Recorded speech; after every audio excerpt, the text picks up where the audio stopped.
Bonjour, j'espère que vous allez bien. Moi, ça va super top.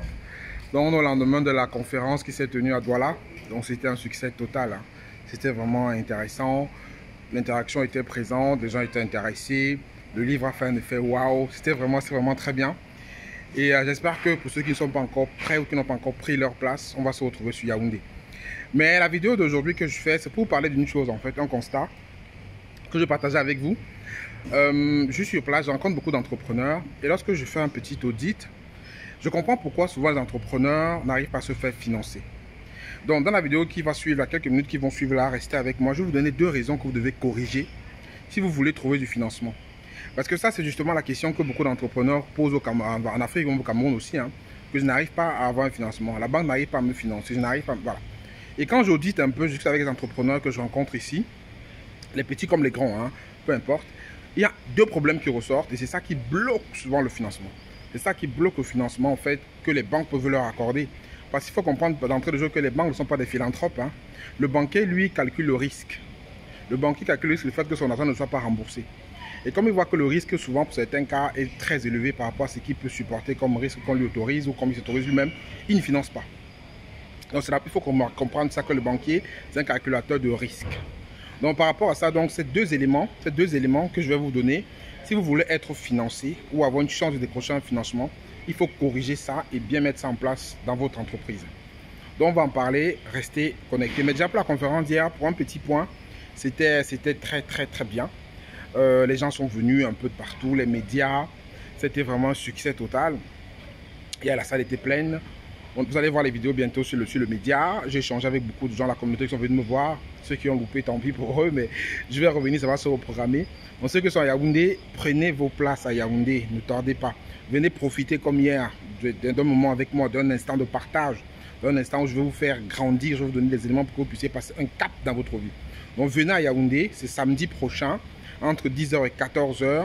Et pour ceux qui sont au Cameroun et qui veulent donc venir à Yaoundé, appelez ce numéro 693 00 66 49 et réservez vos places pour samedi. Donc pour revenir maintenant au financement, pourquoi est-ce que les gens n'arrivent pas à se faire financer? Le premier point en fait, je vais être un peu cru, hein, c'est que les gens sont malhonnêtes en fait. Le premier point, c'est la malhonnêteté des entrepreneurs. Les banquiers en fait, quand ils vont pouvoir vous prêter de l'argent, ils vont déjà screener votre profil pour voir effectivement, est-ce que si je prête mon argent à ce monsieur ou à cette entreprise, est-ce que derrière je vais récupérer mes sous, est-ce que je vais rentrer dans mes fonds? Mais ce qu'on constate en fait, c'est que les entrepreneurs que j'ai rencontrés, n'ont pas de richesse sociale. C'est-à-dire que c'est des personnes en fait qui n'ont pas déjà de parcours. Ils n'ont pas de... En fait, le banquier n'a pas d'éléments tangibles sur lesquels il peut s'appuyer pour dire celui-là peut peut-être rembourser mon argent, celui-là peut exactement travailler et rembourser mon argent. Parce que derrière, le banquier va vous prêter de l'argent par rapport à comment il va voir que votre business va tourner en fait. Donc il va calculer, il va dire voilà, je prends de l'argent, tel que je vois le plan d'affaires de cette personne, il sera capable de me rembourser. Mais il ne faut pas oublier que le banquier se base d'abord sur vous, hein. Quand on finance un projet déjà, c'est d'abord le porteur de projet qui est le plus intéressant. On voit déjà votre profil. Et par rapport à ce profil-là déjà, ça va supporter ou soutiendre votre financement. Donc beaucoup d'entrepreneurs ici, je dirais qu'ils sont malhonnêtes parce qu'il y en a qui prennent de l'argent pour faire une chose, ou peut-être qu'ils même disent qu'ils ont investi pour faire X ou Y, mais souvent quand on va sur place, on ne voit rien. Et quand le banquier va peut-être dire qu'il va faire une descente, peut-être aller évaluer votre dossier par rapport à ce que vous avez déposé, ce que vous avez marqué dans le dossier d'affaires, quand il va aller sur place, il ne va rien voir. Parce que vous notez que les banques financent très peu les entreprises qui n'ont rien. Ils ne financent même pas les startups. C'est-à-dire quand vous n'avez rien là, vous n'allez même pas voir une banque. Ça ne sert à rien. Maintenant, quand vous avez quelque chose et que vous évaluez par rapport à ce que vous pouvez déposer comme élément de garantie pour que le banquier puisse se projeter, généralement quand on va sur le terrain, ce que vous avez estimé, vous avez soit surestimé, et généralement ça fait un peu de malhonnêteté et les banquiers ne financent pas. Donc le premier point, c'est que les entrepreneurs qui cherchent le financement souvent sont malhonnêtes et ils ont un profil qui n'est pas intéressant pour les banquiers. Les banquiers ne financent pas. Le banquier n'est pas un philanthrope. Ça, c'est le premier élément. Donc, soyez moins malhonnêtes, les entrepreneurs. Essayez donc de bien préparer votre richesse sociale. Essayez de bien préparer vos comptes. Essayez de bien établir votre dossier de financement. Parce que le dossier de financement, c'est un truc qui répond à un canevas qui est précis, qui est standard en fait. On n'a pas de dossier de financement comme ça. Et les banques ont des comités de crédit. J'étais avec un banquier dans un comité de crédit, m'expliquait après comment est-ce que les dossiers doivent être montés. Donc ceux que ça intéresse, n'hésitez pas, laissez-moi un message, on va voir ça ensemble. Le deuxième point pour lequel je pense à mon avis que les entrepreneurs doivent se faire financer, c'est qu'ils ne tiennent pas de comptabilité qui est fiable. Ça, c'est autant valable pour les grands comme pour les petits entrepreneurs. Les comptabilités ne sont pas fiables et ne sont pas tenues comme il se doit. Parce que c'est impensable, en fait, qu'on voit un entrepreneur qui ne sait pas vous dire quels sont ses flux financiers. Il ne sait pas vous dire quels sont ses chiffres d'affaires, exactement comment est-ce qu'il gère sa société, quels sont ses flux entrants, flux sortants, comment est-ce qu'il gère sa caisse. En fait, c'est quand même fou. Mais comment est-ce que vous pouvez donc pouvoir avoir une situation de votre entreprise en état précis et aller demander du financement avec? Ce n'est pas possible. Il faut tenir une comptabilité qui est bonne, qui est parfaite. Pour qu'à tout moment, vous savez, aujourd'hui, je gagne de l'argent, je perds de l'argent. Voilà ce que j'encaisse, voilà ce que je sors. Il faut tracer tous vos flux financiers. Déjà, pour vous, c'est bien. Parce que pour vous, ça permet, quand vous allez même parler de votre société, vous saurez exactement ce que vous faites comme chiffre d'affaires, ce que vous avez comme dépenses, ou même comme coût caché. Vous pourrez tout de suite faire une image de votre entreprise côté financier. Parce que derrière, les gens que j'ai vus, c'est quoi? C'est qu'ils vont venir, ils vont aller prendre l'argent dans la caisse pour donner à telle famille. Ils vont aller prendre la caisse pour payer la bière à tel. Ils vont prendre la caisse pour payer le taxi. En fait, ils se servent dans la caisse de l'entreprise comme si c'était leur propre poche, en fait. Ils ne distinguent pas les deux. Et ça, c'est courant et c'est fréquent ici.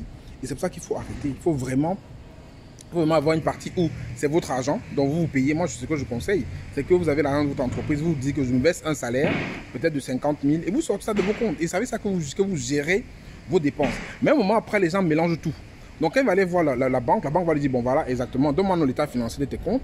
Il ne va pas savoir exactement qu'est-ce qu'il a pris pour lui ou qu'est-ce qu'il a pris pour la boîte. À un moment après, il est perdu, il ne sait plus trop quoi dire et il dit que la banque ne va pas financer. Parce que ton dossier n'est pas bon. Parce que ton dossier de crédit n'est pas bon. Parce que tes comptes ne sont pas clairs. Parce que tu n'as pas su tracer tes dépenses. Tu ne sais pas justifier au banquier pourquoi est-ce que tu as fini l'année peut-être avec 1 million de pertes ou pourquoi tu as fini avec 1 million de gains. Tu ne sais pas justifier. Parce que tu as tout mélangé. L'argent du beau-frère qui vient du village parce qu'il va rentrer, tu prends dans la caisse de l'entreprise. L'argent pour payer ta dernière chaussure que tu vas porter, tu prends dans la caisse de l'entreprise. Le tonton vient te voir à la boutique, tu prends l'entreprise pour acheter le vin. Tu sors le soir pour rentrer chez toi, tu prends l'argent dans la caisse de l'entreprise. En fait, tu mélanges les deux. Moi, maintenant, il faut que tu ne traces pas. Le mélanger, c'est même pas ça, c'est de tracer. Maintenant, au moment où il faut faire tes comptes, tu es perdu. Parce qu'il y a des dépenses que tu ne retrouves pas, tu ne sais pas exactement ce que tu en es. Parce qu'il faut savoir que ton chiffre d'affaires, quand tu fais un chiffre d'affaires, c'est ta recette et ton capital. C'est ton capital. C'est-à-dire quand tu fais ton chiffre d'affaires, ce n'est pas que ta recette, il y a ton capital dedans. Donc, il faut savoir bien calculer, sinon tu vas bouffer ton capital et à un moment ou un autre, tu vas te rendre compte que ta société est en train de tomber. C'est ce qui arrive par exemple au gestionnaire de bar. Les gestionnaires de bar, en fait, les bars, c'est les endroits où on va boire du vin ici. Ce n'est pas les bars comme en Occident. Les gestionnaires de bar, ce qu'ils font souvent, c'est que, comme je dis souvent, ils boivent leur bar. C'est-à-dire que, parce que quand on vend un casier de bière ici au Cameroun environ, on gagne 600 francs. Et il y a des gestionnaires de bar, ils boivent juste. Donc ça veut dire que sur un casier, quand vous buvez une bière, vous avez fini le bénéfice de votre casier. Mais il va boire une bière. Il va offrir une bière à tel, offrir une bière à tel. C'est comme ça qu'il va bouffer ce qu'il peut gagner. Et lorsque vous avez bouffé 600 francs dans un casier de bière, c'est votre recette que vous avez bouffé. Donc si vous buvez encore une bière en plus, vous entamez votre capital. Je ne sais pas si on se comprend. Ce qui fait qu'au bout du compte, vous avez bouffé le capital et vous n'avez plus rien. Et derrière, votre société tombe. Donc ça, c'est la deuxième erreur, enfin, le deuxième point pourquoi les banques ne financent pas. Parce que les comptabilités ne sont pas bien tenues. Et les gens ne gèrent pas très bien ces flux financiers. Et au bout du compte, on mélange les comptes bancaires et les comptes privés. Ça fait en sorte que les banquiers ne financent pas parce qu'il n'y a pas une bonne visite de l'entreprise. Il y a des entreprises qui ne sont pas capables de vous donner un plan d'affaires correct. Ils ne sont pas capables de vous donner un état financier cohérent. Il y en a beaucoup comme ça parce qu'ils ne tiennent pas de comptabilité fiable. Et là, c'est comme ça les banques ne financent pas. Donc, essayez de corriger ces deux points-là. Essayez de travailler votre richesse sociale. Essayez d'être plutôt honnête et correct vis-à-vis de vos affaires. Donc, dites les vrais, dites la vérité, même si ce n'est pas bon à voir, mais dites la vérité. Dites pas que vous avez déjà fait tel million de chiffre d'affaires, mais quand on va vérifier sur le terrain, vous n'avez jamais rien vendu, on ne vous connaît pas, ça ne va pas marcher. Et de deux, tenez une comptabilité qui est fiable. Soyez capable de tracer tous vos flux, entrant, sortant, et séparez toujours vos dépenses personnelles de vos dépenses d'entreprise. Séparez toujours les deux, même deux comptes différents. Et si vous voulez vous servir de l'argent d'entreprise, payez-vous un salaire. Dites-vous que voilà, je me paye 100 000 francs, c'est avec ça que je gère mes dépenses. Donc voilà un peu des éléments que j'ai fait, un petit constat que j'ai remarqué ici. Et c'est ce que j'avais déjà en tête par rapport à comment il y a des dossiers de financement. Donc corriger ça, je pense que vous serez financé, pas de garantie, mais vos dossiers de financement seront considérés avec plus de considération en fait que les autres. Donc pour les autres, je vous attends à Yaoundé samedi prochain pour justement partager encore d'autres très bonnes expériences et discuter avec vous du livre et de plein d'autres choses. Je vous souhaite une très bonne journée. C'était Franck Kenyé. Je vous dis à très bientôt. Ciao, ciao.